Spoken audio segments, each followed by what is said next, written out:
Quinto ano, boa tarde. Então, hoje nós vamos usar a página 64 da lição de casa, que eu pedi para vocês fazerem, em casa. Vou fazer uma correção e depois a gente conversa na sala de aula sobre, Então, nós tínhamos que procurar, lá no diagrama e circular apenas o nome dos objetos que podem ser atraídos por ímã.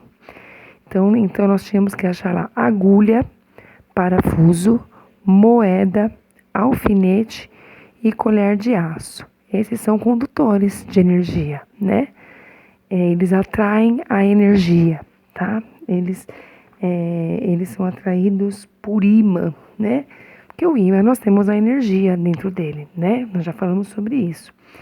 E esses materiais, como são de ferro, de aço, de inox, acabam sendo atraídos pelo ímã, tá? Observe as flechas que indicam atração e repulsão.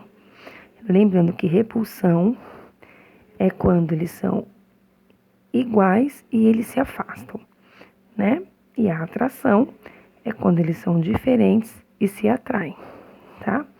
Observe as flechas que indicam atração e repulsão entre os ímãs. Agora escreva em cada um deles o norte e o sul magnéticos usando as iniciais NS. Então, vai ficar lá nos primeiros quadradinhos, onde os dois vermelhinhos estão um do lado do outro, vai ficar SN, NS, NS, NS. Porque o primeiro é uma repulsão, Eles são iguais, então eles se afastam. O segundo, há uma atração, porque eles são diferentes e se atraem, tá?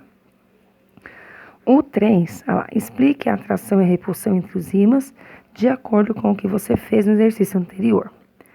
Então, olha lá. O polo norte de um ímã ao polo sul do outro ímã, nota-se uma atração, E ao aproximar dois polos iguais, eles se afastam. Então, se eles são iguais, eles se afastam. Se eles são diferentes, eles se atraem, tá? Então, falando sobre isso, nós vamos relembrar um pouquinho sobre eletricidade, O que acontece quando ficamos sem eletricidade? Primeiro, a gente precisa pensar numa pergunta. O que é uma corrente elétrica? Nós já sabemos, que passa por aqueles fios, Tem vários fiozinhos dentro daquela borracha, daquele plástico. Então, nós temos que pensar assim, a corrente elétrica, ela não passa apenas só por dentro dos cabos, tá?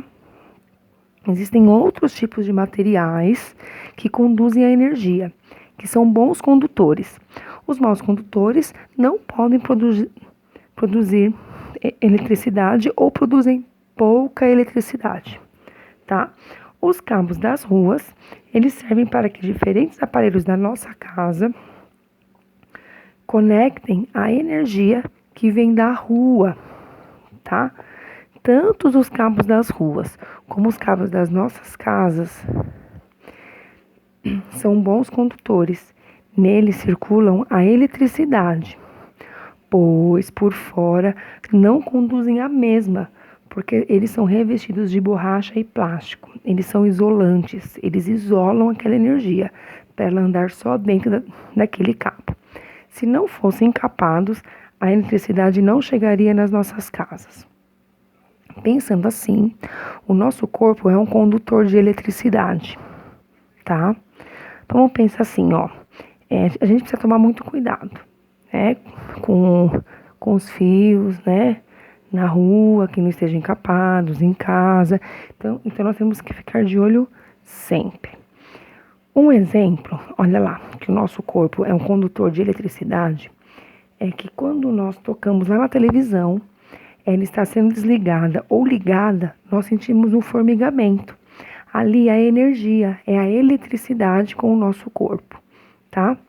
Mas a gente não pode esquecer que ela está ligada na tomada e a carga ali é muito pesada.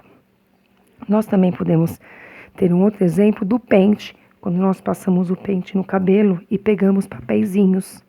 O papelzinho gruda no pente, por quê? Porque nossos fios têm eletricidade e energia.